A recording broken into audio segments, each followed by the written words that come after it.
Carta aos Romanos, capítulo 1. Paulo, servo de Cristo Jesus, chamado para ser apóstolo, separado para o Evangelho de Deus, o qual foi prometido por ele de antemão, por meio dos seus profetas nas Escrituras Sagradas, acerca de seu filho, que, como homem, era descendente de Davi, e que, mediante o Espírito de Santidade, foi declarado Filho de Deus com poder, pela sua ressurreição dentre os mortos, Jesus Cristo, nosso Senhor. Por meio dele, e por causa do seu nome, recebemos graça e apostolado, para chamar dentre todas as nações um povo para a obediência que vem pela fé. E vocês também estão entre os chamados para pertencerem a Jesus Cristo. A todos os que em Roma são amados de Deus e chamados para serem santos. A vocês, graça e paz da parte de Deus, nosso Pai, e do Senhor Jesus Cristo. Antes de tudo, sou grato a meu Deus, mediante Jesus Cristo, por todos vocês, porque em todo o mundo está sendo anunciada a fé que vocês têm. Deus, a quem sirvo de todo o coração pregando o Evangelho de seu Filho, é minha testemunha de como sempre me lembro de vocês em minhas orações e peço que, agora, finalmente, pela vontade de Deus, seja-me aberto o caminho para que eu possa visitá-los. Anseio vê-los a fim de compartilhar com vocês algum dom espiritual para fortalecê-los, isto é, para que eu e vocês sejamos mutuamente encorajados pela fé. Quero que vocês saibam, irmãos, que muitas vezes planejei visitá-los, mas fui impedido até agora. Meu propósito é colher algum fruto entre vocês, assim como tenho colhido entre os demais gentios. Sou devedor tanto a gregos como a bárbaros, tanto a sábios como a ignorantes. Por isso estou disposto a pregar o Evangelho também a vocês que estão em Roma. Não me envergonho do Evangelho, porque é o poder de Deus para a salvação de todo aquele que crê, primeiro do judeu, depois do grego. Porque no Evangelho é revelada a justiça de Deus, uma justiça que do princípio ao fim é pela fé, como está escrito, o justo viverá pela fé. Portanto, a ira de Deus é revelada dos céus contra toda impiedade e injustiça dos homens que suprimem a verdade pela injustiça, pois o que de Deus se pode conhecer é manifesto entre eles, porque Deus lhes manifestou. Pois, desde a criação do mundo, os atributos invisíveis de Deus, seu eterno poder e sua natureza divina, têm sido vistos claramente, sendo compreendidos por meio das coisas criadas, de forma que tais homens são indesculpáveis, porque, tendo conhecido a Deus, não o glorificaram como Deus, nem lhe renderam graças. Mas os seus pensamentos tornaram-se fúteis e o coração insensato deles obscureceu-se. Dizendo-se sábios, tornaram-se loucos e trocaram a glória do Deus imortal por imagens feitas segundo a semelhança do homem mortal, bem como de pássaros, quadrúpedes e répteis. Por isso, Deus os entregou à impureza sexual, segundo os desejos pecaminosos do seu coração, para a degradação do seu corpo entre si. Trocaram a verdade de Deus pela mentira e adoraram e serviram a coisas e seres criados em lugar do Criador, que é bendito para sempre. Amém. Por causa disso, Deus os entregou a paixões vergonhosas. Até suas mulheres trocaram suas relações sexuais naturais por outras, contrárias à natureza. Da mesma forma, os homens também abandonaram as relações naturais com as mulheres e se inflamaram de paixão uns pelos outros. Começaram a cometer atos indecentes, homens com homens, e receberam em si mesmos o castigo merecido pela sua perversão.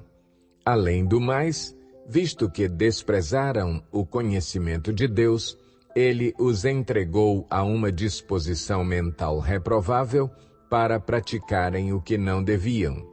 Tornaram-se cheios de toda sorte de injustiça, maldade, ganância e depravação.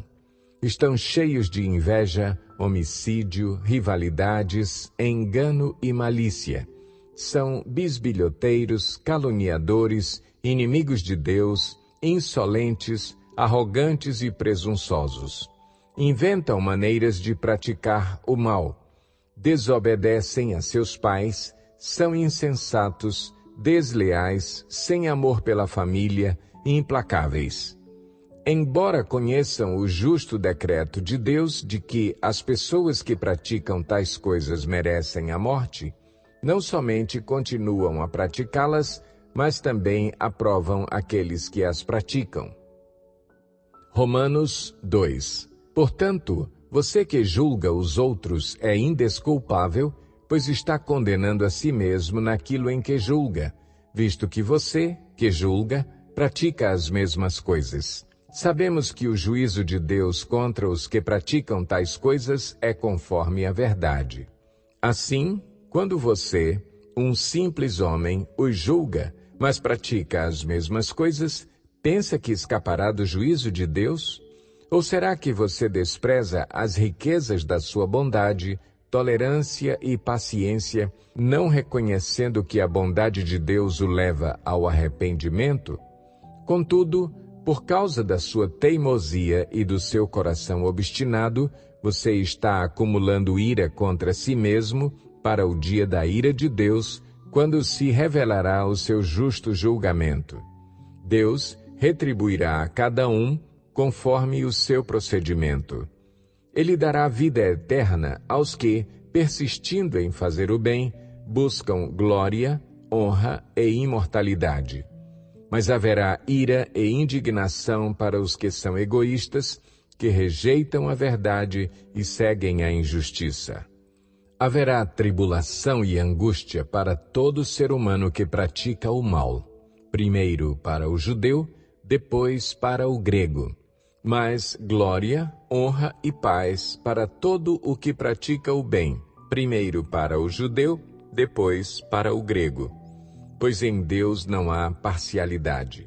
Todo aquele que pecar sem a lei também perecerá. E todo aquele que pecar sob a lei, pela lei será julgado. Porque não são os que ouvem a lei que são justos aos olhos de Deus, mas os que obedecem à lei, estes serão declarados justos. De fato, quando os gentios que não têm a lei praticam naturalmente o que ela ordena, tornam-se lei para si mesmos, embora não possuam a lei, pois mostram que as exigências da lei estão gravadas em seu coração. Disso dão testemunho também a sua consciência e os pensamentos deles, ora acusando-os, ora defendendo-os. Isso tudo se verá no dia em que Deus julgar os segredos dos homens mediante Jesus Cristo, conforme o declara o meu Evangelho. Ora, você leva o nome de judeu, apoia-se na lei e orgulha-se de Deus.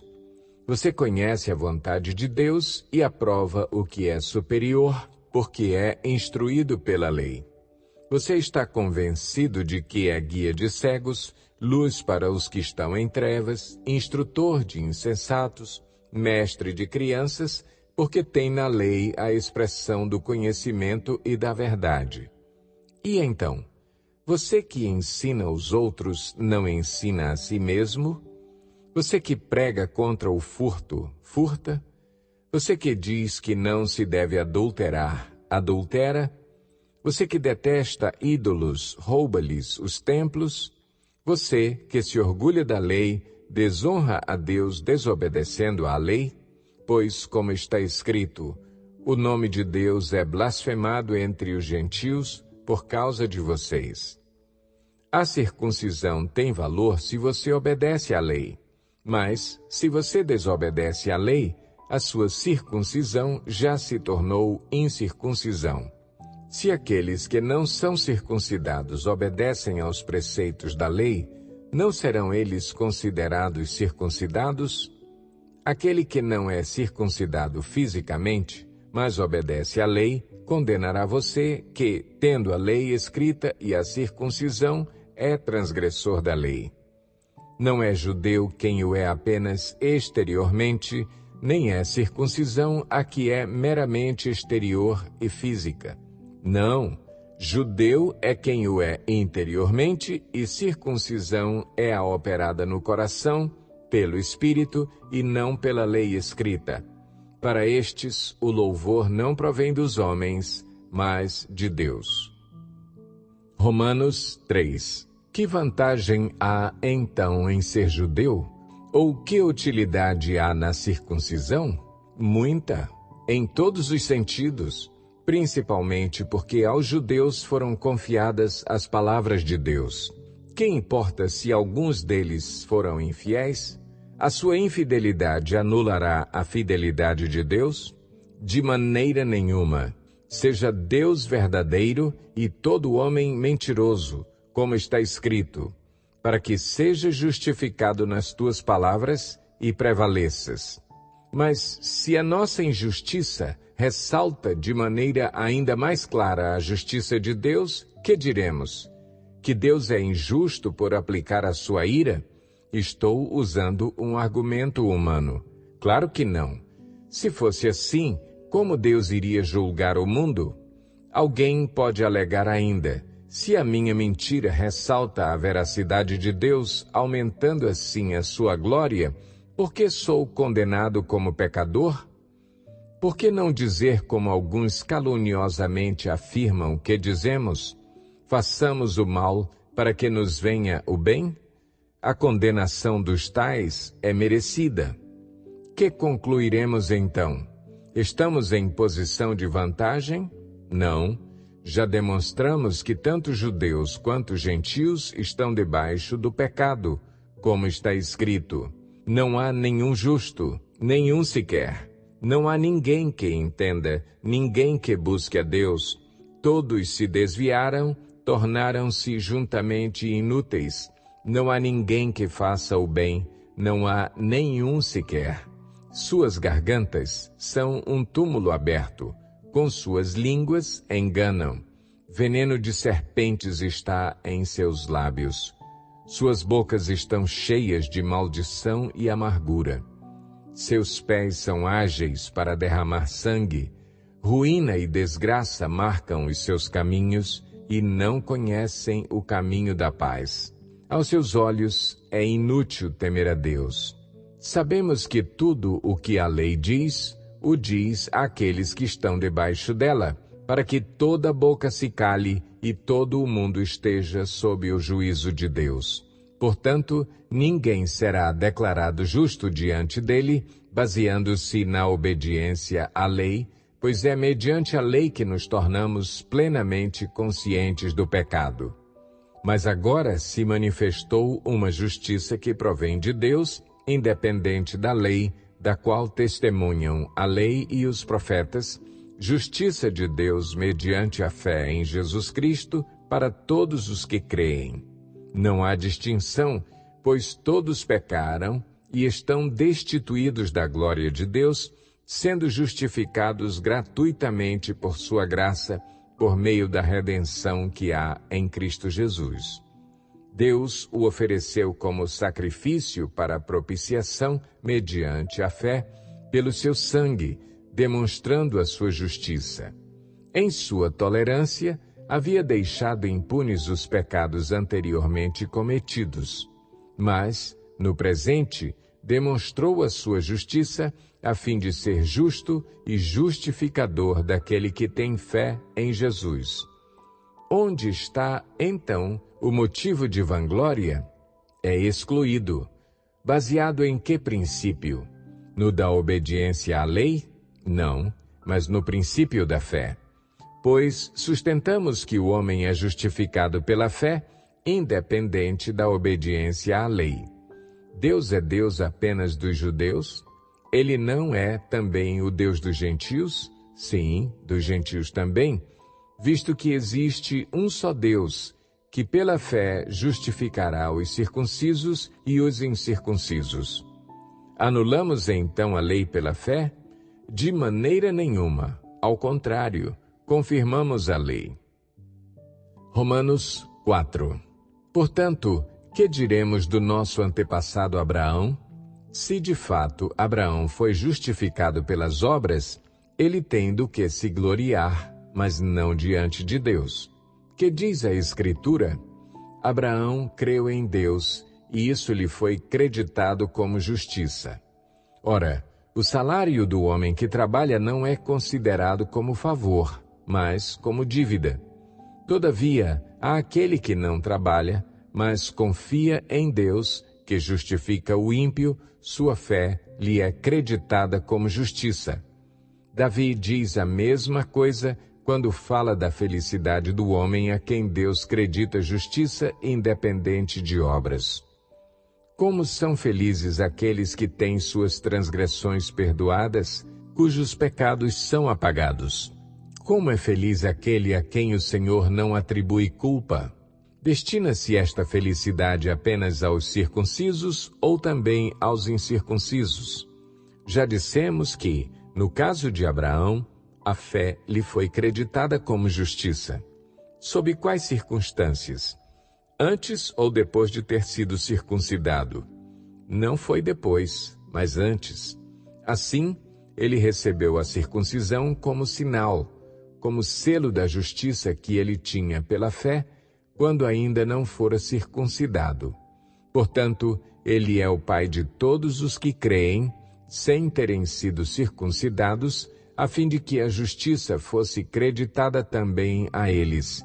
E é igualmente o pai dos circuncisos, que não somente são circuncisos, mas também andam nos passos da fé que teve nosso pai Abraão antes de passar pela circuncisão.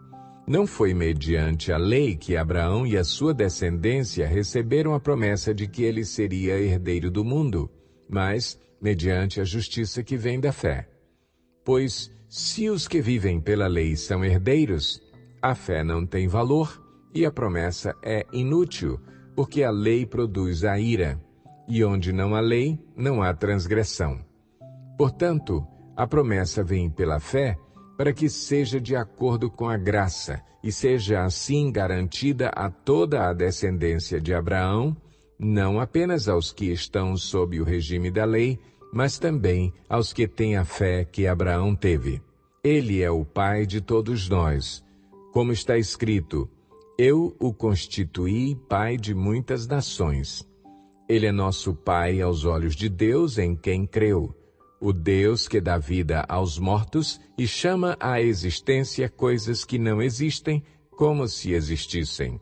Abraão, contra toda esperança, em esperança creu, tornando-se assim pai de muitas nações, como foi dito a seu respeito.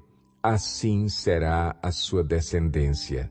Sem se enfraquecer na fé, reconheceu que o seu corpo já estava sem vitalidade, pois já contava cerca de 100 anos de idade, e que também o ventre de Sara já estava sem vigor. Mesmo assim, não duvidou, nem foi incrédulo em relação à promessa de Deus, mas foi fortalecido em sua fé e deu glória a Deus, estando plenamente convencido de que ele era poderoso para cumprir o que havia prometido. Em consequência, isso lhe foi creditado como justiça. As palavras "lhe foi creditado" não foram escritas apenas para ele, mas também para nós, a quem Deus creditará justiça, a nós que cremos naquele que ressuscitou dos mortos, a Jesus, nosso Senhor. Ele foi entregue à morte por nossos pecados e ressuscitado para a nossa justificação. Romanos 5. Tendo sido, pois, justificados pela fé, temos paz com Deus, por nosso Senhor Jesus Cristo, por meio de quem obtivemos acesso pela fé a esta graça, na qual agora estamos firmes. E nos gloriamos na esperança da glória de Deus. Não só isso, mas também nos gloriamos nas tribulações, porque sabemos que a tribulação produz perseverança. A perseverança, um caráter aprovado, e o caráter aprovado, esperança. E a esperança não nos decepciona, porque Deus derramou o seu amor em nossos corações por meio do Espírito Santo que Ele nos concedeu. De fato, no devido tempo, quando ainda éramos fracos, Cristo morreu pelos ímpios. Dificilmente haverá alguém que morra por um justo, embora, pelo homem bom, talvez alguém tenha coragem de morrer. Mas Deus demonstra seu amor por nós. Cristo morreu em nosso favor, quando ainda éramos pecadores. Como agora fomos justificados por seu sangue, muito mais ainda, por meio dele, seremos salvos da ira de Deus. Se quando éramos inimigos de Deus, fomos reconciliados com ele mediante a morte de seu Filho, quanto mais agora, tendo sido reconciliados, seremos salvos por sua vida. Não apenas isso, mas também nos gloriamos em Deus, por meio de nosso Senhor Jesus Cristo, mediante quem recebemos agora a reconciliação. Portanto, da mesma forma como o pecado entrou no mundo por um homem, e pelo pecado a morte, assim também a morte veio a todos os homens, porque todos pecaram. Pois, antes de ser dada a lei, o pecado já estava no mundo. Mas o pecado não é levado em conta quando não existe lei. Todavia, a morte reinou desde o tempo de Adão até o de Moisés, mesmo sobre aqueles que não cometeram pecado semelhante à transgressão de Adão, o qual era um tipo daquele que haveria de vir. Entretanto, não há comparação entre a dádiva e a transgressão. Pois se muitos morreram por causa da transgressão de um só, muito mais a graça de Deus, isto é, a dádiva pela graça de um só homem, Jesus Cristo, transbordou para muitos. Não se pode comparar a dádiva de Deus com a consequência do pecado de um só homem. Por um pecado veio o julgamento que trouxe condenação, mas a dádiva decorreu de muitas transgressões e trouxe justificação. Se pela transgressão de um só a morte reinou por meio dele, muito mais aqueles que recebem de Deus a imensa provisão da graça e a dádiva da justiça reinarão em vida por meio de um único homem, Jesus Cristo. Consequentemente, assim como uma só transgressão resultou na condenação de todos os homens, assim também um só ato de justiça resultou na justificação que traz vida a todos os homens. Logo, assim como por meio da desobediência de um só homem muitos foram feitos pecadores, assim também, por meio da obediência de um único homem, muitos serão feitos justos. A lei foi introduzida para que a transgressão fosse ressaltada, mas onde aumentou o pecado, transbordou a graça, a fim de que, assim como o pecado reinou na morte, também a graça reine pela justiça, para conceder vida eterna, mediante Jesus Cristo, nosso Senhor. Romanos 6. Que diremos então? Continuaremos pecando para que a graça aumente? De maneira nenhuma. Nós, os que morremos para o pecado, como podemos continuar vivendo nele? Ou vocês não sabem que todos nós, que fomos batizados em Cristo Jesus, fomos batizados em sua morte? Portanto, fomos sepultados com ele na morte por meio do batismo, a fim de que, assim como Cristo foi ressuscitado dos mortos mediante a glória do Pai, também nós vivamos uma vida nova. Se dessa forma fomos unidos a ele na semelhança da sua morte, certamente o seremos também na semelhança da sua ressurreição. Pois sabemos que o nosso velho homem foi crucificado com ele, para que o corpo do pecado seja destruído e não mais sejamos escravos do pecado, pois quem morreu foi justificado do pecado. Ora, se morremos com Cristo, cremos que também com ele viveremos. Pois sabemos que, tendo sido ressuscitado dos mortos, Cristo não pode morrer outra vez. A morte não tem mais domínio sobre ele, porque morrendo, ele morreu para o pecado uma vez por todas, mas vivendo, vive para Deus.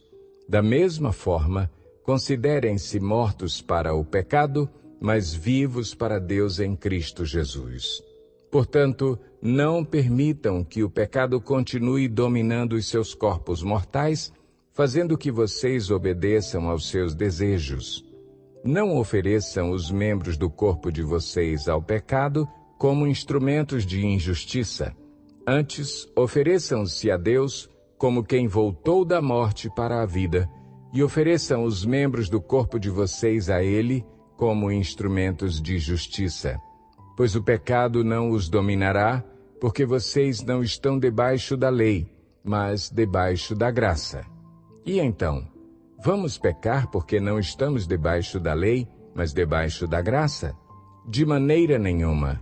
Não sabem que, quando vocês se oferecem a alguém para lhe obedecer como escravos, tornam-se escravos daquele a quem obedecem, escravos do pecado que leva à morte ou da obediência que leva à justiça? Mas, graças a Deus, porque embora vocês tenham sido escravos do pecado, passaram a obedecer de coração à forma de ensino que lhes foi transmitida. Vocês foram libertados do pecado e tornaram-se escravos da justiça. Falo isso em termos humanos por causa das suas limitações humanas. Assim como vocês ofereceram os membros do seu corpo em escravidão à impureza e à maldade que leva à maldade, ofereçam-nos agora em escravidão à justiça que leva à santidade. Quando vocês eram escravos do pecado, estavam livres da justiça.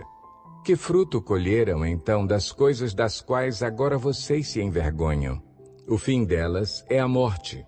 Mas agora que vocês foram libertados do pecado e se tornaram escravos de Deus, o fruto que colhem leva à santidade e o seu fim é a vida eterna. Pois o salário do pecado é a morte, mas o dom gratuito de Deus é a vida eterna em Cristo Jesus, nosso Senhor. Romanos 7.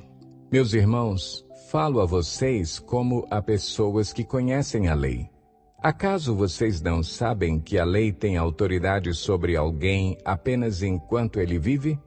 Por exemplo, pela lei, a mulher casada está ligada a seu marido enquanto ele estiver vivo. Mas, se o marido morrer, ela estará livre da lei do casamento. Por isso, se ela se casar com outro homem enquanto seu marido ainda estiver vivo, será considerada adúltera. Mas se o marido morrer, ela estará livre daquela lei e, mesmo que venha a se casar com outro homem, não será adúltera. Assim, meus irmãos, vocês também morreram para a lei por meio do corpo de Cristo, para pertencerem a outro, àquele que ressuscitou dos mortos, a fim de que venhamos a dar fruto para Deus. Pois, quando éramos controlados pela carne, as paixões pecaminosas despertadas pela lei atuavam em nosso corpo, de forma que dávamos fruto para a morte. Mas agora, morrendo para aquilo que antes nos prendia, fomos libertados da lei, para que sirvamos conforme o novo modo do Espírito, e não segundo a velha forma da lei escrita. Que diremos, então? A lei é pecado? De maneira nenhuma. De fato, eu não saberia o que é pecado, a não ser por meio da lei. Pois, na realidade, eu não saberia o que é cobiça, se a lei não dissesse, não cobiçarás. Mas o pecado, aproveitando a oportunidade dada pelo mandamento, produziu em mim todo tipo de desejo cobiçoso. Pois sem a lei, o pecado está morto. Antes eu vivia sem a lei, mas quando o mandamento veio, o pecado reviveu e eu morri. Descobri que o próprio mandamento, destinado a produzir vida, na verdade, produziu morte, pois o pecado, aproveitando a oportunidade dada pelo mandamento, enganou-me e por meio do mandamento me matou. De fato, a lei é santa, e o mandamento é santo, justo e bom. E então o que é bom se tornou em morte para mim? De maneira nenhuma. Mas, para que o pecado se mostrasse como pecado, ele produziu morte em mim por meio do que era bom, de modo que, por meio do mandamento, ele se mostrasse extremamente pecaminoso. Sabemos que a lei é espiritual. Eu, contudo, não o sou, pois fui vendido como escravo ao pecado. Não entendo o que faço, pois não faço o que desejo, mas o que odeio. E, se faço o que não desejo, admito que a lei é boa. Neste caso, não sou mais eu quem o faz, mas o pecado que habita em mim. Sei que nada de bom habita em mim, isto é, em minha carne, porque tenho o desejo de fazer o que é bom, mas não consigo realizá-lo. Pois o que faço não é o bem que desejo, mas o mal que não quero fazer, esse eu continuo fazendo. Ora, se faço o que não quero, já não sou eu quem o faz, mas o pecado que habita em mim. Assim, encontro esta lei que atua em mim. Quando quero fazer o bem, o mal está junto a mim. No íntimo do meu ser tenho prazer na lei de Deus, mas vejo outra lei atuando nos membros do meu corpo, guerreando contra a lei da minha mente, tornando-me prisioneiro da lei do pecado que atua em meus membros. Miserável homem que eu sou! Quem me libertará do corpo sujeito a esta morte? Graças a Deus por Jesus Cristo, nosso Senhor. De modo que, com a mente, eu próprio sou escravo da lei de Deus, mas com a carne, da lei do pecado. Romanos 8. Portanto, agora já não há condenação para os que estão em Cristo Jesus, porque por meio de Cristo Jesus, a lei do Espírito de vida me libertou da lei do pecado e da morte. Porque aquilo que a lei fora incapaz de fazer por estar enfraquecida pela carne, Deus o fez, enviando seu próprio Filho, à semelhança do homem pecador, como oferta pelo pecado. E assim condenou o pecado na carne, a fim de que as justas exigências da lei fossem plenamente satisfeitas em nós, que não vivemos segundo a carne, mas segundo o Espírito. Quem vive segundo a carne tem a mente voltada para o que a carne deseja, mas quem vive de acordo com o Espírito tem a mente voltada para o que o Espírito deseja. A mentalidade da carne é morte, mas a mentalidade do Espírito é vida e paz. A mentalidade da carne é inimiga de Deus porque não se submete à lei de Deus, nem pode fazê-lo. Quem é dominado pela carne não pode agradar a Deus. Entretanto, vocês não estão sob o domínio da carne, mas do Espírito, se de fato o Espírito de Deus habita em vocês. E, se alguém não tem o Espírito de Cristo, não pertence a Cristo. Mas se Cristo está em vocês, o corpo está morto por causa do pecado, mas o Espírito está vivo por causa da justiça. E, se o Espírito daquele que ressuscitou Jesus dentre os mortos habita em vocês, aquele que ressuscitou a Cristo dentre os mortos também dará vida a seus corpos mortais por meio do seu Espírito que habita em vocês. Portanto, irmãos, estamos em dívida não para com a carne, para vivermos sujeitos a ela. Pois se vocês viverem de acordo com a carne, morrerão. Mas, se pelo Espírito fizerem morrer os atos do corpo, viverão, porque todos os que são guiados pelo Espírito de Deus são filhos de Deus. Pois vocês não receberam um espírito que os escravize para novamente temerem, mas receberam o Espírito que os adota como filhos, por meio do qual clamamos, Abba, Pai. O próprio Espírito testemunha ao nosso espírito que somos filhos de Deus. Se somos filhos, então somos herdeiros, herdeiros de Deus e co-herdeiros com Cristo, se de fato participamos dos seus sofrimentos, para que também participemos da sua glória. Considero que os nossos sofrimentos atuais não podem ser comparados com a glória que em nós será revelada.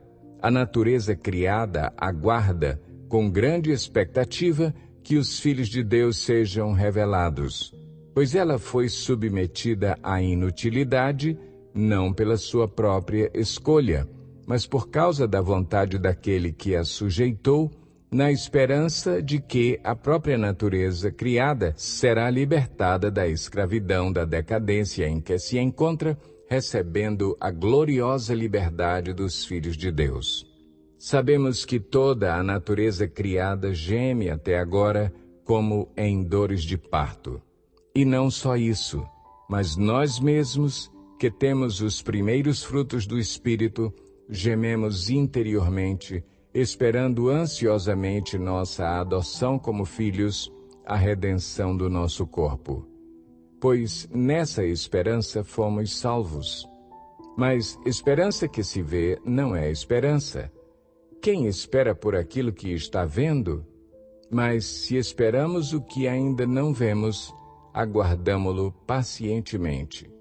Da mesma forma, o Espírito nos ajuda em nossa fraqueza, pois não sabemos como orar.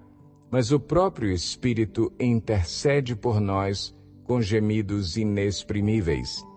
E aquele que sonda os corações conhece a intenção do Espírito, porque o Espírito intercede pelos santos de acordo com a vontade de Deus. Sabemos que Deus age em todas as coisas para o bem daqueles que o amam, dos que foram chamados de acordo com o seu propósito. Pois aqueles que de antemão conheceu, também os predestinou para serem conformes à imagem de seu Filho, a fim de que ele seja o primogênito entre muitos irmãos. E aos que predestinou, também chamou. Aos que chamou, também justificou. Aos que justificou, também glorificou. Que diremos, pois, diante dessas coisas? Se Deus é por nós, quem será contra nós? Aquele que não poupou seu próprio Filho, mas o entregou por todos nós, como não nos dará juntamente com ele e de graça todas as coisas?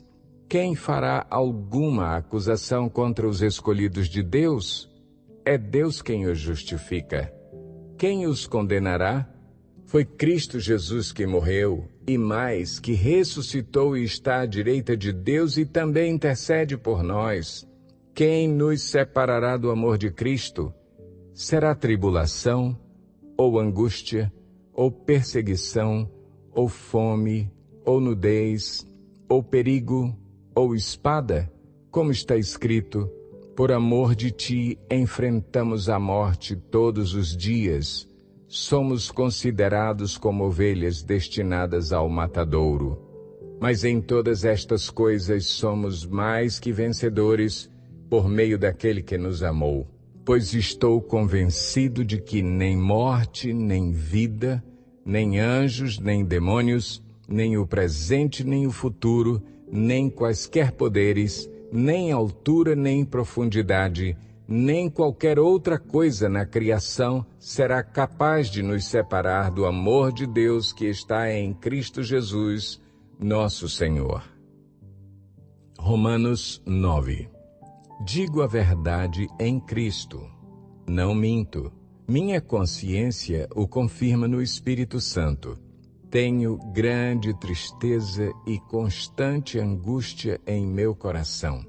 Pois eu até desejaria ser amaldiçoado e separado de Cristo por amor de meus irmãos, os de minha raça, o povo de Israel. Deles é a adoção de filhos, deles é a glória divina, as alianças, a concessão da lei, a adoração no templo e as promessas. Deles são os patriarcas, e a partir deles se traça a linhagem humana de Cristo, que é Deus acima de todos, bendito para sempre. Amém. Não pensemos que a palavra de Deus falhou, pois nem todos os descendentes de Israel são Israel. nem por serem descendentes de Abraão, passaram todos a ser filhos de Abraão. Ao contrário, por meio de Isaque a sua descendência será considerada. Noutras palavras, não são os filhos naturais que são filhos de Deus, mas os filhos da promessa é que são considerados descendência de Abraão, pois foi assim que a promessa foi feita. No tempo devido, virei novamente, e Sara terá um filho. E esse não foi o único caso. Também os filhos de Rebeca tiveram um mesmo pai, nosso pai Isaque. Todavia, antes que os gêmeos nascessem ou fizessem qualquer coisa boa ou má, a fim de que o propósito de Deus conforme a eleição permanecesse, não por obras, mas por aquele que chama, foi dito a ela: o mais velho servirá ao mais novo, como está escrito: amei Jacó, mas rejeitei Esaú. E então, que diremos? Acaso Deus é injusto? De maneira nenhuma, pois ele diz a Moisés: terei misericórdia de quem eu quiser ter misericórdia, e terei compaixão de quem eu quiser ter compaixão. Portanto, isso não depende do desejo ou do esforço humano, mas da misericórdia de Deus. Pois a Escritura diz ao Faraó: eu o levantei exatamente com este propósito, mostrar em você o meu poder, e para que o meu nome seja proclamado em toda a terra. Portanto, Deus tem misericórdia de quem Ele quer, e endurece a quem Ele quer. Mas algum de vocês me dirá: então por que Deus ainda nos culpa? Pois quem resiste à sua vontade? Mas quem é você, ó homem, para questionar a Deus? Acaso aquilo que é formado pode dizer ao que o formou: por que me fizeste assim? O oleiro não tem direito de fazer do mesmo barro um vaso para fins nobres e outro para uso desonroso? E se Deus, querendo mostrar a sua ira e tornar conhecido o seu poder, suportou com grande paciência os vasos de sua ira, preparados para a destruição? Que dizer, se ele fez isto para tornar conhecidas as riquezas de sua glória aos vasos de sua misericórdia, que preparou de antemão para a glória, ou seja, a nós, a quem também chamou, não apenas dentre os judeus, mas também dentre os gentios? Como ele diz em Oséias: chamarei meu povo a quem não é meu povo, e chamarei minha amada a quem não é minha amada. E acontecerá que, no mesmo lugar em que se lhes declarou: vocês não são meu povo, eles serão chamados filhos do Deus vivo. Isaías exclama com relação a Israel: embora o número dos israelitas seja como a areia do mar, apenas o remanescente será salvo, pois o Senhor executará na terra a sua sentença, rápida e definitivamente. Como anteriormente disse Isaías: se o Senhor dos Exércitos não nos tivesse deixado descendentes, já estaríamos como Sodoma e semelhantes a Gomorra. Que diremos então? Os gentios que não buscavam justiça a obtiveram, uma justiça que vem da fé, mas Israel, que buscava uma lei que trouxesse justiça, não a alcançou. Por que não? Porque não a buscava pela fé, mas como se fosse por obras. Eles tropeçaram na pedra de tropeço, como está escrito: eis que ponho em Sião uma pedra de tropeço e uma rocha que faz cair, e aquele que nela confia jamais será envergonhado. Romanos 10. Irmãos, o desejo do meu coração e a minha oração a Deus pelos israelitas é que eles sejam salvos. Posso testemunhar que eles têm zelo por Deus, mas o seu zelo não se baseia no conhecimento, porquanto, ignorando a justiça que vem de Deus e procurando estabelecer a sua própria, não se submeteram à justiça de Deus. Porque o fim da lei é Cristo, para a justificação de todo o que crê. Moisés descreve desta forma a justiça que vem da lei. O homem que fizer estas coisas viverá por meio delas. Mas a justiça que vem da fé diz: não diga em seu coração: quem subirá aos céus? Isto é, para fazer Cristo descer? Ou quem descerá ao abismo? Isto é, para fazer Cristo subir dentre os mortos. Mas o que ela diz? A palavra está perto de você, está em sua boca e em seu coração. Isto é, a palavra da fé que estamos proclamando. Se você confessar com a sua boca que Jesus é Senhor e crer em seu coração que Deus o ressuscitou dentre os mortos, será salvo. Pois com o coração se crê para a justiça e com a boca se confessa para a salvação. Como diz a Escritura, todo o que nele confia jamais será envergonhado. Não há diferença entre judeus e gentios, pois o mesmo Senhor é Senhor de todos e abençoa ricamente todos os que o invocam, porque todo aquele que invocar o nome do Senhor será salvo. Como, pois, invocarão aquele em quem não creram? E como crerão naquele de quem não ouviram falar?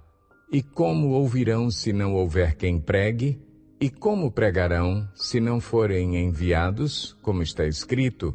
Como são belos os pés dos que anunciam boas novas. No entanto, nem todos os israelitas aceitaram as boas novas, pois Isaías diz: Senhor, quem creu em nossa mensagem? Consequentemente, a fé vem por se ouvir a mensagem, e a mensagem é ouvida mediante a palavra de Cristo. Mas eu pergunto, eles não a ouviram? Claro que sim. A sua voz ressoou por toda a terra, e as suas palavras até os confins do mundo. Novamente pergunto, será que Israel não entendeu? Em primeiro lugar, Moisés disse: farei que tenham ciúmes de quem não é meu povo. Eu os provocarei a ira por meio de um povo sem entendimento.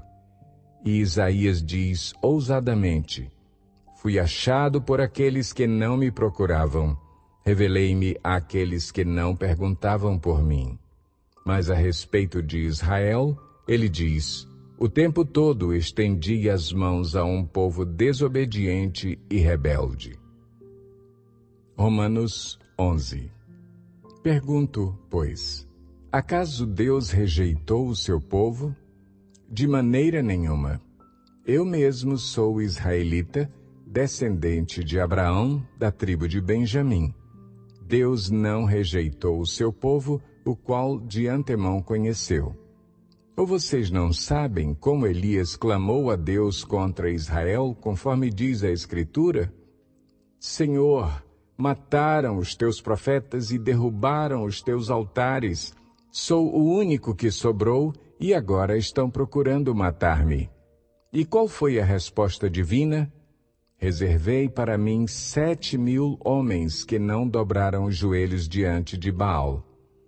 Assim, hoje também há um remanescente escolhido pela graça.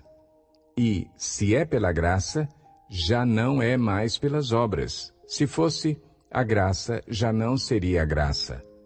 Que dizer então? Israel não conseguiu aquilo que tanto buscava, mas os eleitos o obtiveram. Os demais foram endurecidos, como está escrito: Deus lhes deu um espírito de atordoamento, olhos para não ver e ouvidos para não ouvir até o dia de hoje. E Davi diz: que a mesa deles se transforme em laço e armadilha, pedra de tropeço e retribuição para eles. Escureçam-se os seus olhos para que não consigam ver, e suas costas fiquem encurvadas para sempre. Novamente pergunto: acaso tropeçaram para que ficassem caídos? De maneira nenhuma.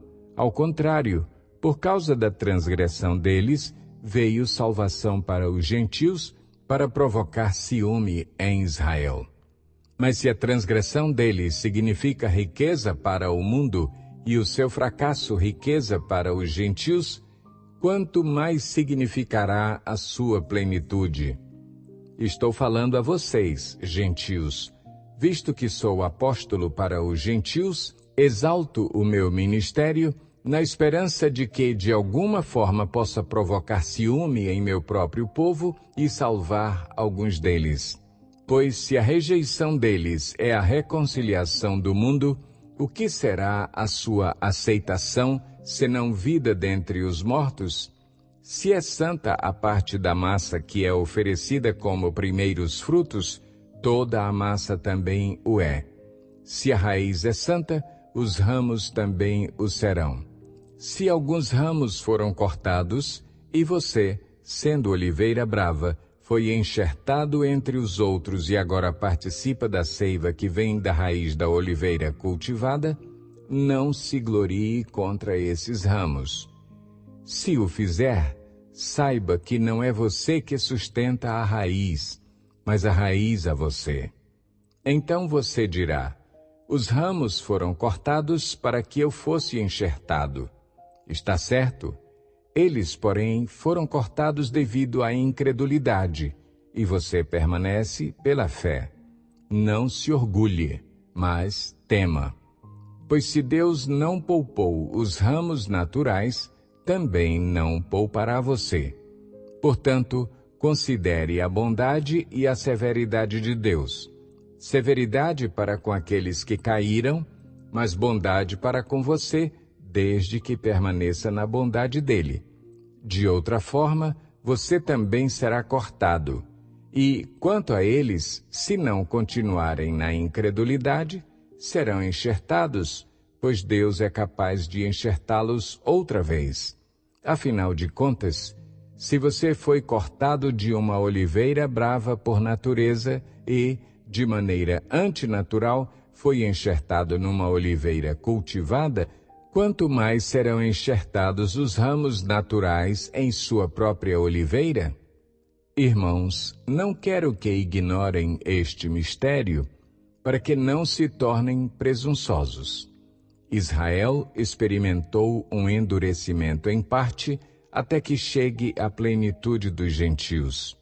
E assim, todo o Israel será salvo, como está escrito: virá de Sião o Redentor, que desviará de Jacó a impiedade. E esta é a minha aliança com eles, quando eu remover os seus pecados. Quanto ao Evangelho, eles são inimigos por causa de vocês, mas quanto à eleição, são amados por causa dos patriarcas, pois os dons e o chamado de Deus são irrevogáveis. Assim como vocês, que antes eram desobedientes a Deus, mas agora receberam misericórdia, graças à desobediência deles, assim também agora eles se tornaram desobedientes, a fim de que também recebam agora misericórdia, graças à misericórdia de Deus para com vocês. Pois Deus colocou todos sob a desobediência para exercer misericórdia para com todos. Ó profundidade da riqueza, da sabedoria e do conhecimento de Deus! Quão insondáveis são os seus juízos e inescrutáveis os seus caminhos! Quem conheceu a mente do Senhor? Ou quem foi seu conselheiro? Quem primeiro lhe deu, para que ele o recompense? Pois dele, por ele e para ele são todas as coisas. A ele seja a glória para sempre. Amém. Romanos 12. Portanto, irmãos, rogo-lhes pelas misericórdias de Deus que se ofereçam em sacrifício vivo, santo e agradável a Deus. Este é o culto racional de vocês. Não se amoldem ao padrão deste mundo, mas transformem-se pela renovação da sua mente, para que sejam capazes de experimentar e comprovar a boa, agradável e perfeita vontade de Deus. Por isso, pela graça que me foi dada, digo a todos vocês: ninguém tenha de si mesmo um conceito mais elevado do que deve ter, mas, ao contrário, tenha um conceito equilibrado de acordo com a medida da fé que Deus lhe concedeu. Assim como cada um de nós tem um corpo com muitos membros e esses membros não exercem todos a mesma função, assim também, em Cristo, nós, que somos muitos, formamos um corpo, e cada membro está ligado a todos os outros. Temos diferentes dons, de acordo com a graça que nos foi dada. Se alguém tem o dom de profetizar, use-o na proporção da sua fé. Se o seu dom é servir, sirva. Se é ensinar, ensine. Se é dar ânimo, que assim faça. Se é contribuir, que contribua generosamente. Se é exercer liderança, que a exerça com zelo. Se é mostrar misericórdia, que o faça com alegria. O amor deve ser sincero. Odeiem o que é mal, apeguem-se ao que é bom. Dediquem-se uns aos outros com amor fraternal. Prefiram dar honra aos outros mais do que a si próprios. Nunca lhes falte o zelo. Sejam fervorosos no espírito. Sirvam ao Senhor. Alegrem-se na esperança, sejam pacientes na tribulação, perseverem na oração. Compartilhem o que vocês têm com os santos em suas necessidades. Pratiquem a hospitalidade. Abençoem aqueles que os perseguem. Abençoem e não os amaldiçoem. Alegrem-se com os que se alegram. Chorem com os que choram. Tenham uma mesma atitude uns para com os outros. Não sejam orgulhosos, mas estejam dispostos a associar-se a pessoas de posição inferior. Não sejam sábios aos seus próprios olhos. Não retribuam a ninguém mal por mal. Procurem fazer o que é correto aos olhos de todos. Façam todo o possível para viver em paz com todos.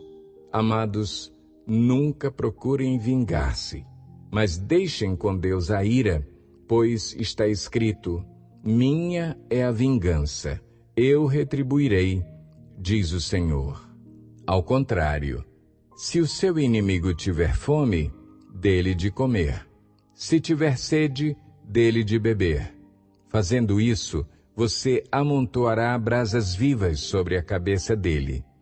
Não se deixem vencer pelo mal, mas vençam o mal com o bem. Romanos 13. Todos devem sujeitar-se às autoridades governamentais, pois não há autoridade que não venha de Deus. As autoridades que existem foram por ele estabelecidas. Portanto, aquele que se rebela contra a autoridade está se colocando contra o que Deus instituiu, e aqueles que assim procedem trazem condenação sobre si mesmos. Pois os governantes não devem ser temidos, a não ser pelos que praticam o mal. Você quer viver livre do medo da autoridade? Pratique o bem e ela o enaltecerá, pois é serva de Deus para o seu bem. Mas se você praticar o mal, tenha medo, pois ela não porta a espada sem motivo. É serva de Deus, agente da justiça para punir quem pratica o mal. Portanto, é necessário que sejamos submissos às autoridades, não apenas por causa da possibilidade de uma punição, mas também por questão de consciência. É por isso também que vocês pagam imposto, pois as autoridades estão a serviço de Deus, sempre dedicadas a esse trabalho. Deem a cada um o que lhe é devido. Se imposto, imposto. Se tributo, tributo. Se temor, temor. Se honra, honra. Não devam nada a ninguém a não ser o amor de uns pelos outros, pois aquele que ama seu próximo tem cumprido a lei. Pois estes mandamentos: não adulterarás, não matarás, não furtarás, não cobiçarás, e qualquer outro mandamento, todos se resumem neste preceito: ame o seu próximo como a si mesmo. O amor não pratica o mal contra o próximo. Portanto, o amor é o cumprimento da lei. Façam isso compreendendo o tempo em que vivemos. Chegou a hora de vocês despertarem do sono, porque agora a nossa salvação está mais próxima do que quando cremos. A noite está quase acabando. O dia logo vem. Portanto, deixemos de lado as obras das trevas e revistamo-nos da armadura da luz. Comportemo-nos com decência, como quem age à luz do dia, não em orgias e bebedeiras, não em imoralidade sexual e depravação, não em desavença e inveja. Ao contrário, revistam-se do Senhor Jesus Cristo e não fiquem premeditando como satisfazer os desejos da carne. Romanos 14. Aceitem o que é fraco na fé, sem discutir assuntos controvertidos. Um crê que pode comer de tudo, já outro, cuja fé é fraca, come apenas alimentos vegetais. Aquele que come de tudo não deve desprezar o que não come, e aquele que não come de tudo não deve condenar aquele que come, pois Deus o aceitou. Quem é você para julgar o servo alheio? É para o seu Senhor que ele está em pé ou cai, e ficará em pé, pois o Senhor é capaz de o sustentar. Há quem considere um dia mais sagrado que outro. Há quem considere iguais todos os dias. Cada um deve estar plenamente convicto em sua própria mente. Aquele que considera um dia como especial, para o Senhor assim o faz. Aquele que come carne, come para o Senhor, pois dá graças a Deus. E aquele que se abstém, para o Senhor se abstém e dá graças a Deus. Pois nenhum de nós vive apenas para si, e nenhum de nós morre apenas para si. Se vivemos, vivemos para o Senhor, e, se morremos, morremos para o Senhor.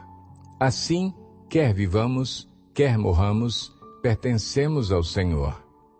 Por esta razão, Cristo morreu e voltou a viver, para ser Senhor de vivos e de mortos. Portanto, você, por que julga seu irmão? E por que despreza seu irmão? Pois todos compareceremos diante do tribunal de Deus, porque está escrito: por mim mesmo jurei, diz o Senhor. Diante de mim todo joelho se dobrará, e toda língua confessará que sou Deus. Assim, cada um de nós prestará contas de si mesmo a Deus. Portanto, deixemos de julgar uns aos outros. Em vez disso, façamos o propósito de não colocar pedra de tropeço ou obstáculo no caminho do irmão. Como alguém que está no Senhor Jesus, tenho plena convicção de que nenhum alimento é por si mesmo impuro, a não ser para quem assim o considere. Para ele é impuro. Se o seu irmão se entristece devido ao que você come, você já não está agindo por amor. Por causa da sua comida, não destrua seu irmão, por quem Cristo morreu. Aquilo que é bom para vocês não se torne objeto de maledicência, pois o reino de Deus não é comida nem bebida, mas justiça, paz e alegria no Espírito Santo. Aquele que assim serve a Cristo é agradável a Deus e aprovado pelos homens. Por isso, esforcemo-nos em promover tudo quanto conduz à paz e à edificação mútua. Não destrua a obra de Deus por causa da comida. Todo alimento é puro, mas é errado comer qualquer coisa que faça os outros tropeçarem. É melhor não comer carne, nem beber vinho, nem fazer qualquer outra coisa que leve seu irmão a cair. Assim, seja qual for o seu modo de crer a respeito destas coisas, que isso permaneça entre você e Deus. Feliz é o homem que não se condena naquilo que aprova.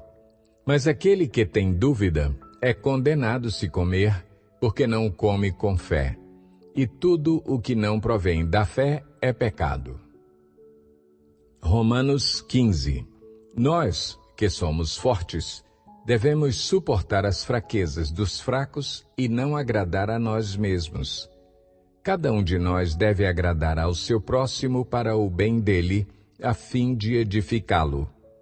Pois também Cristo não agradou a si próprio, mas, como está escrito, os insultos daqueles que te insultam caíram sobre mim. Pois tudo o que foi escrito no passado foi escrito para nos ensinar, de forma que, por meio da perseverança e do bom ânimo procedentes das Escrituras, mantenhamos a nossa esperança. O Deus que concede perseverança e ânimo, dê-lhes um espírito de unidade segundo Cristo Jesus, para que, com um só coração e uma só voz, vocês glorifiquem ao Deus e Pai de nosso Senhor Jesus Cristo.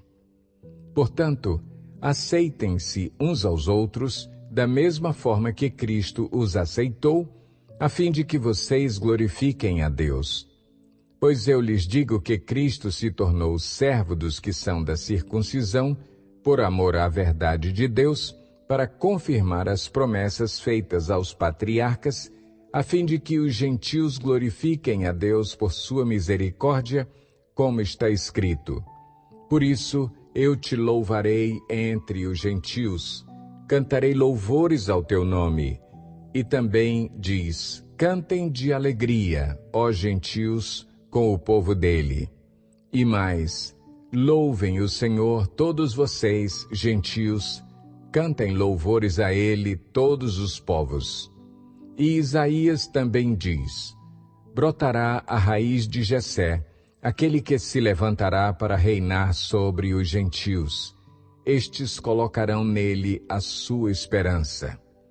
Que o Deus da esperança os encha de toda alegria e paz por sua confiança nele, para que vocês transbordem de esperança pelo poder do Espírito Santo. Meus irmãos, eu mesmo estou convencido de que vocês estão cheios de bondade e plenamente instruídos, sendo capazes de aconselhar-se uns aos outros.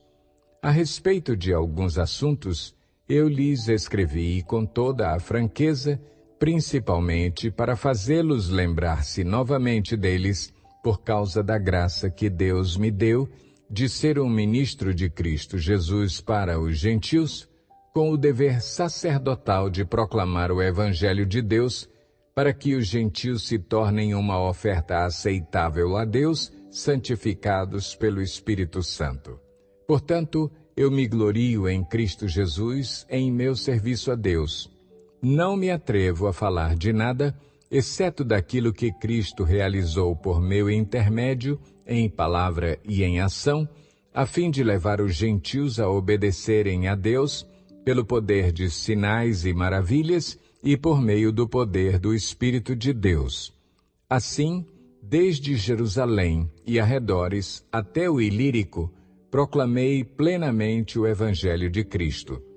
Sempre fiz questão de pregar o Evangelho onde Cristo ainda não era conhecido, de forma que não estivesse edificando sobre alicerce de outro. Mas antes, como está escrito, hão de vê-lo aqueles que não tinham ouvido falar dele, e o entenderão aqueles que não o haviam escutado. É por isso que muitas vezes fui impedido de chegar até vocês. Mas agora, não havendo nestas regiões nenhum lugar em que precise trabalhar, e visto que há muitos anos anseio vê-los, planejo fazê-lo quando for à Espanha. Espero visitá-los de passagem e dar-lhes a oportunidade de me ajudarem em minha viagem para lá, depois de ter desfrutado um pouco da companhia de vocês. Agora, porém, estou de partida para Jerusalém a serviço dos santos, pois a Macedônia e a Acaia tiveram a alegria de contribuir para os pobres dentre os santos de Jerusalém. Tiveram prazer nisso e, de fato, são devedores aos santos de Jerusalém, pois se os gentios participaram das bênçãos espirituais dos judeus, devem também servir aos judeus com seus bens materiais. Assim, Depois de completar essa tarefa e de ter a certeza de que eles receberam esse fruto, irei à Espanha e visitarei vocês de passagem. Sei que, quando for visitá-los, irei na plenitude da bênção de Cristo. Recomendo-lhes, irmãos, por nosso Senhor Jesus Cristo e pelo amor do Espírito, que se unam a mim em minha luta, orando a Deus em meu favor. Orem para que eu esteja livre dos descrentes da Judeia e que o meu serviço em Jerusalém seja aceitável aos santos, de forma que, pela vontade de Deus, eu os visite com alegria e, juntamente com vocês, desfrute de um período de refrigério. O Deus da paz seja com todos vocês. Amém. Romanos 16. Recomendo-lhes nossa irmã Febe, serva da igreja em Cencreia. Peço que a recebam no Senhor, de maneira digna dos santos, e lhe prestem a ajuda de que venha a necessitar, pois tem sido de grande auxílio para muita gente, inclusive para mim. Saúdem Priscila e Áquila, meus colaboradores em Cristo Jesus. Arriscaram a vida por mim, sou grato a eles, não apenas eu, mas todas as igrejas dos gentios. Saúdem também a igreja que se reúne na casa deles. Saúdem meu amado irmão Epêneto, que foi o primeiro convertido a Cristo na província da Ásia. Saúdem Maria, que trabalhou arduamente por vocês. Saúdem Andrônico e Júnias, meus parentes que estiveram na prisão comigo. São notáveis entre os apóstolos e estavam em Cristo antes de mim. Saúdem Ampliato, meu amado irmão no Senhor. Saúdem Urbano, nosso cooperador em Cristo, e meu amado irmão Estaques. Saúdem Apeles, aprovado em Cristo. Saúdem os que pertencem à casa de Aristóbulo. Saúdem Herodião, meu parente. Saúdem os da casa de Narciso, que estão no Senhor. Saúdem Trifena e Trifosa, mulheres que trabalham arduamente no Senhor.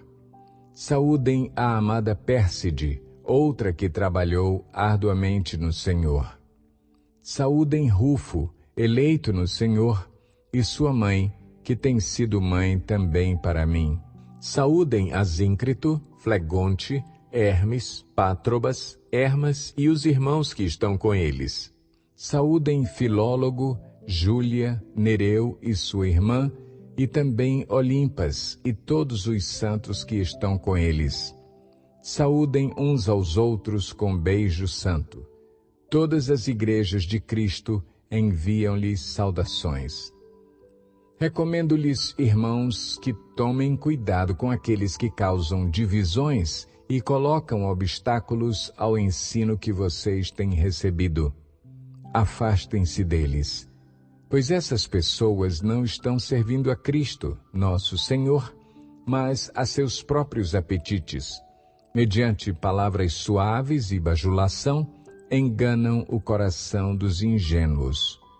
Todos têm ouvido falar da obediência de vocês, por isso estou muito alegre, mas quero que sejam sábios em relação ao que é bom e sem malícia em relação ao que é mau.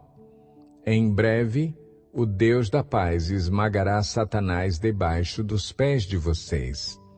A graça de nosso Senhor Jesus seja com vocês. Timóteo, meu cooperador, envia-lhes saudações, bem como Lúcio, Jason e Sosípatro, meus parentes. Eu, Tércio, que redigi esta carta, saúdo vocês no Senhor. Gaio, cuja hospitalidade eu e toda a igreja desfrutamos, envia-lhes saudações. Erasto, administrador da cidade, e nosso irmão Quarto, enviam-lhes saudações. Que a graça de nosso Senhor Jesus Cristo seja com vocês todos. Amém.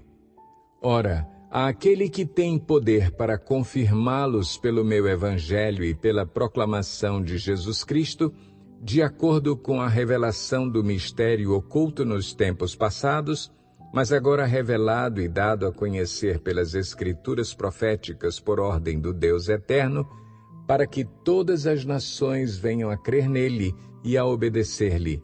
Sim, ao único Deus sábio seja dada glória para todo o sempre, por meio de Jesus Cristo. Amém.